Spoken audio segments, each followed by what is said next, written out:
எப்படி இருக்கிறீங்க? இந்த வீடியோல உங்களை பார்க்கறதுல ரொம்ப சந்தோஷம். பரங்கிப்பேட்டையில இருந்து பரமனின் வார்த்தை உங்களோடு. ஆமா, எதுக்கு டெய்லி வீடியோ போடுறேன்? எதுக்கு இந்த பைபிள் வசனத்தை வாசிச்சு எங்களெல்லாம் கேட்க சொல்றேன்? ஏன் இதை போடுறேன்னு உங்களுக்குள்ள கேள்வி வரலாம். ஆனா பரிசுத்த வேதாகமும் 66 புத்தகங்கள் கொண்டது. கடைசி புத்தகம் சொல்லுகிறது வெளிப்படுத்தல் 1ஆம் அதிகாரம் 3ஆம் வசனம்.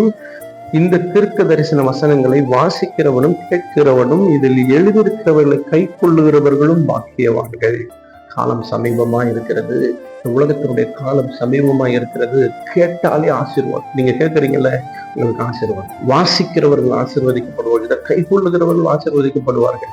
ஆனா பல ஆண்டு காலமா நான் ரட்சிக்கப்பட்டு ஞானசனம் எடுத்து ஊழியம் செய்கிறேன், அபிஷேகம் பெற்றுட்டேன்றவங்க கேட்கிறதோடு அல்ல, வாசிக்கிறதோடு அல்ல, அவர்கள் கை கொண்டால் மட்டும்தான் ஆசீர்வாதம் என்று வெளிப்படுத்தல் 22ஆம் அதிகாரம் 7ஆம் வசனம் சொல்லுகிறது. இதோ சீக்கிரமாய் வருகிறேன். இந்த புஸ்தகத்தில் உள்ள தீர்க்க தரிசன வசனங்களை கை கொள்ளுகிறவன் பாக்கியவான். இங்கே வாசிக்கிறவனும் கேட்கிறவனும் விளக்கப்படுகிறது.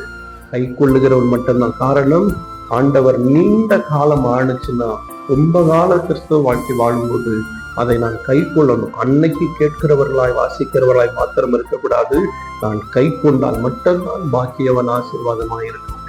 ஆகவே புதிதாய் கேட்கிற நீங்கள் ஆசீர்வதிக்கப்பட்டவர்கள், தொடர்ந்து கேளுங்கள், நீங்கள் வாசியுங்கள், ஆசீர்வாதமாய் இருப்பீர்கள். உங்களுக்காக ஜெபிக்கிறேன். பரலோக தேவனே, இந்த நல்ல நேரத்துக்காக ஜெபிக்கிறோம். தேவ பாதுகாப்பு வேலை கேட்டுக்கொண்டிருக்கிற ஒவ்வொரு நேரங்கட்டும் ஆசீர்வதிங்க. கிருபை அவர்களோடு இருந்து வழி நடத்தட்டும். இன்னைக்கு வருகிற ஆபத்திலிருந்து ஆண்டவரே கர்த்தர் அவர்களை மீட்டுக் கொள்ளுங்க. தேவையை சந்தி இயேசுவின் மூலம் ஜெபிக்கிறோம் நல்ல பிதாவே. ஆமென். God bless you.